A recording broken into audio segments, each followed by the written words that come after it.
వెరైటీలో రాదు. రాసే దాంట్లో ఏంటంటే కెమికల్ రాయరు. ఇవి ఏమున్నాయి అనేది కరెక్టే. మీదని కాదు, షాప్ వాళ్ళు రాశారు. కెమికల్ రాస్తే ఏంటంటే మనం చూడొచ్చు, స్ప్రేడ్ నేమ్ రాస్తారు. బ్రాండెడ్ కంపెనీలు కూడా కాదు. అదే ప్రాబ్లం. ఒకవేళ ఫార్మర్స్ కనుక ఇటువంటి కలిపి మందు కనుక చీటీలు ఎట్లా ఉంటే కొంచెం స్ట్రింజెంట్ యాక్షన్ తీసుకుంటాం. ఇప్పుడు ఇట్లా ఇప్పుడు వాళ్ళ సైపర్ పెరుగుతుంది, దోమ విపరీతంగా పెరుగుతుంది, మళ్ళీ కంట్రోల్ అంతే. ఒకసారి తీసి అది మళ్ళీ నేను కూడా ప్రెస్లో చెప్తాను, రాసిస్తాను గట్టిగా.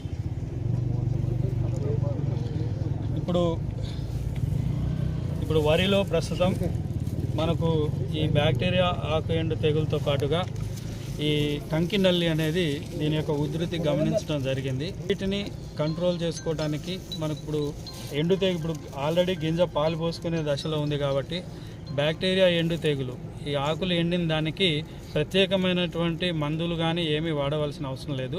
కానీ ఇప్పుడు కంకి నల్లి ఉధృతి ఈ పర్టికులర్ ఈ పొలాల్లో గమనించడం జరిగింది. కంకి మీద ఈ ఎర్రటి కానీ నల్లటి మచ్చలు ఏర్పడటం, దానివల్ల మనకు దిగుబడిలో తగ్గుదల వచ్చే అవకాశం ఉంది. కాబట్టి వీటిని నివారించుకోవటానికి మనకు ప్రొఫెనోఫాస్ కానీ తర్వాత ఇటువంటి కంకి నల్లికి సంబంధించిన కెల్థియాన్ లాంటి వాటి మందుల్ని పిచికారీ చేసుకోవాలి. అంటే నల్లికి సంబంధించిన మందుల్ని పిచికారీ చేసుకోవాలి.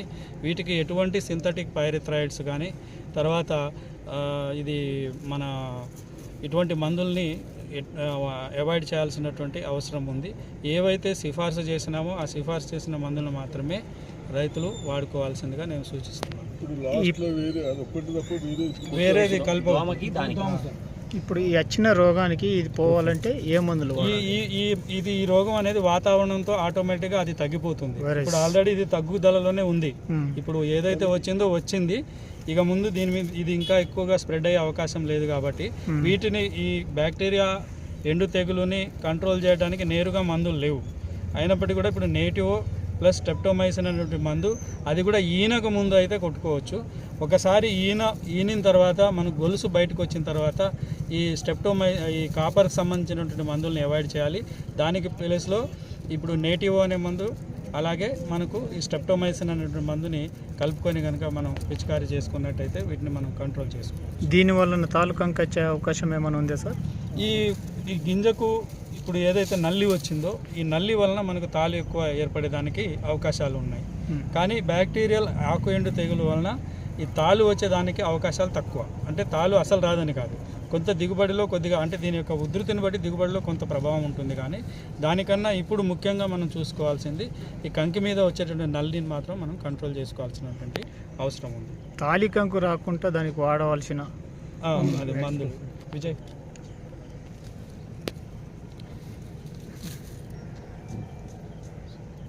ఇప్పుడు మనకి కంకులు గింజలు నిండుకునే దశలో ఉంది కాబట్టి ఈ వాతావరణ పరిస్థితులకి కొంచెం ఈ ఉడకపోత వాతావరణానికి అట్లాగే ఈ వేడి వాతావరణానికి మనకి కంకి నల్లి అనేది ఎక్కువ ఆశించి గింజలు తాలైపోవడానికి అవకాశం ఉంది.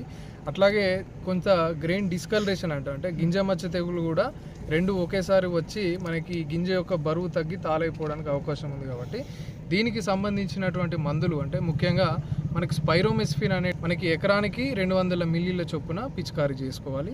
దీనితో పాటుగా మనకి ప్రోపికోనజోల్ అనేటువంటి మందును కూడా 200 మిల్లీలు ఒక ఎకరానికి చొప్పున ఈ రెండు మందులు కలిపి పిచికారీ చేసుకున్నట్లయితే ఇటు నల్లి అట్లాగే మనకి గింజ మచ్చ తెగులు ఈ రెండు కూడా మనకి కంట్రోల్ అయ్యేటువంటి ఆస్కారం ఉంటుంది. అట్లాగే చాలామంది రైతులు ఏం చేస్తున్నారంటే ఇప్పుడు నల్లికి సంబంధించి ప్రొఫెనోఫాస్ కొడుతూ ఉన్నారు. ప్రొఫెనోఫాస్ అనేది దీనికి రికమెండ్ చేసినటువంటి మందే, కానీ దీనికి అడిషనల్గా సైపర్మిథ్రిన్ అని సింథటిక్ పైరిథ్రాయిడ్స్ కలిపి కొడుతూ ఉన్నారు. ఈ సింథటిక్ పైరిథ్రాయిడ్స్ అనేటువంటి మందు ఎట్టి పరిస్థితిలో వాడకూడదు. ఒకవేళ వాడినట్లయితే ఇప్పుడు ఉన్నటువంటి వేడి వాతావరణానికి దోమపోటు ఎక్కువగా ఉధృతి పెరిగేటువంటి అవకాశం ఉంటుంది. ఒకవేళ దోమపోటు ఉధృతి ఎక్కువగా ఉన్నట్లయితే గింజలు గణనీయంగా బరువు తగ్గి మనకి ఈల్డ్ అనేది తగ్గిపోవడానికి అవకాశం ఉంటుంది. కాబట్టి ఎట్టి పరిస్థితుల్లో కూడా సింథటిక్ పైరిథ్రాయిడ్స్ అనే మందును కలిపి వాడకూడదు. కాటుక తెగులు కూడా వచ్చే అవకాశం. అట్లాగే ఈ కాటుక తెగులు కూడా ఈ మబ్బులతో కూడిన వాతావరణానికి కూడా కాటుక తెగులు వచ్చేటువంటి అవకాశం ఉంటుంది. ఈ కాటుక తెగులుకి మనము గింజ నిండుకునే దశల్లోనే ముందస్తుగానే మనం మందు పిచికారీ చేసుకోవాలి. ఇందాక చెప్పినటువంటి మందు మొదటిసారి చేసుకున్నట్లయితే 200 మిల్లీలు ఎకరానికి చొప్పున పిచికారీ చేసుకోవాలి.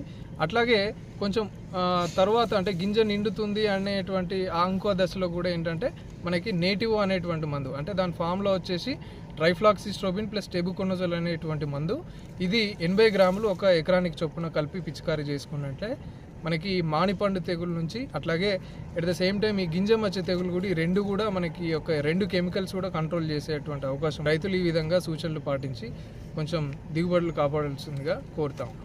గిల బయటకు వచ్చిన తర్వాత కూడా కొట్టుకోవచ్చా సార్? కొట్టుకోవచ్చండి. అంటే దీనిపైన మచ్చలు ఏం రావు కదా, ధాన్యం పైన ఏం రావండి. ఇందాక సూచించినటువంటి నల్లిది ప్లస్ ఈ యొక్క తెగులు మందులు 2 కలిపి కొట్టుకోవడం వల్ల 2 ఒకేసారి కూడా కంట్రోల్ అయిపోయేటువంటి అవకాశం ఉంటుంది.